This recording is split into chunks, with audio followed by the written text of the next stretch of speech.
Hello guys, welcome to this session. Here you will see real numbers class 10 chapter 1 in one shot. So let's begin.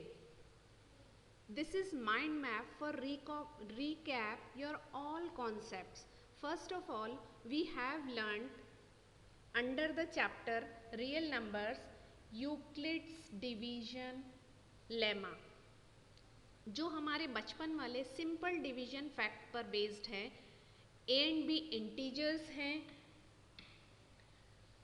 और वो a equals to B Q plus R को satisfy करते हैं, जहाँ a dividend, b divisor, q quotient and r remainder होते हैं।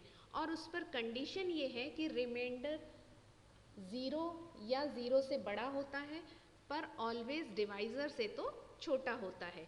Lemma जो कि एक प्रूवन स्टेटमेंट होता है जिसकी हेल्प से अदर स्टेटमेंट्स को प्रूव किया जा सकता है, यानी कि इसे थ्योरम भी कह सकते हैं। इस पर बेस्ड कुछ क्वेश्चंस जैसे कि positive even integer and positive odd integer के डिफरेंट फॉर्म्स जैसे 2q एंड 2q प्लस 1 होते हैं, ये भी हमने सॉल्व किए।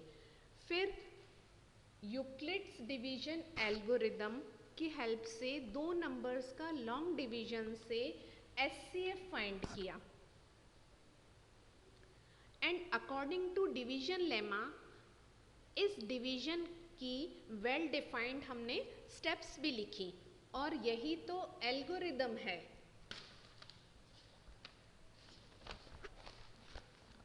Then after we have learned the statement of fundamental theorem of arithmetic. यहाँ से हमें पता चला कि हर एक कंपोजिट नंबर को प्राइम नंबर्स के प्रोडक्ट के फॉर्म में एक्सप्रेस कर सकते हैं, और यही तो प्राइम फैक्टराइजेशन मेथड भी है जो हमने लोअर क्लासेस में सीखा था। बस इस मेथड से हमें जो प्राइम फैक्टर्स मिलते हैं वो सेम ही होते हैं, चाहे इसे आप सॉल्व करें या मैं सॉल्व करूं। हाँ, ये नंबर्स आगे पीछे हो सकते हैं, मीन्स इनका ऑर्डर चेंज हो सकता है। जैसे 2 इंटू 3 लिखूँ या 3 इंटू 2 लिखूँ, इससे कोई फ़र्क नहीं पड़ता। तो प्राइम फैक्टर्स जो हमें मिलते हैं वो उनका ऑर्डर कोई मैटर नहीं करता। इस थ्योरम की हेल्प से जहां हमने एलसीएम एंड एचसीएफ के डायरेक्ट क्वेश्चंस किए, वहीं कुछ लाइफ में आने वाली प्रैक्टिकल प्रॉब्लम्स को भी सॉल्व किया था। एक बहुत ही इम्पॉर्टेंट क्वेश्चन जिसमें हमें ये चेक करना था कि 4 raise to the power n में क्या हम n की कोई ऐसी वैल्यू पुट कर सकते हैं जिसकी वजह से इसके आंसर के एंड में डिजिट 0 आए। वो भी हमने सॉल्व किया। एक्सरसाइज का ऐसा ही एक क्वेश्चन जिसमें 6 raise to the power n को आपको चेक करना था, वो आपने भी सॉल्व किया। And we have tried to understand the statement that p be a prime number and divides by a square, then it divides by a also। अरे वही सिंपल सा फंडा तो था।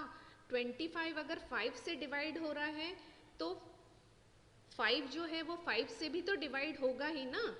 और तो और एक पूरी एक्सरसाइज में हमने ये प्रूव किया कि √2 या अंडर रूट में जो प्राइम नंबर्स होते हैं वो इर्रेशनल नंबर्स होते हैं, लाइक √2, √3, √5 एक्सेट्रा। और ये हमने बाय कंट्राडिक्शन मेथड से सॉल्व किए थे। और इस मेथड में तो वही है जिसमें हमें क्वेश्चन में जो प्रूव करने को कहा जाता है, पहले उसे हम झूठ मान लेते हैं और क्वेश्चन को सॉल्व करते हैं। जब अपनी ही बात हम सही साबित नहीं कर पाते हैं तो कह देते हैं कि क्वेश्चन में जो कहा है वही सही है ना। इंटरेस्टिंग। देन एट लास्ट ये चेक करना भी सीखा कि कोई रैशनल नंबर जो p/q फॉर्म का है उसको बिना डिवाइड किए हम ये बता सकते हैं कि उसका आंसर डेसिमल नंबर में मीन्स टर्मिनेटिंग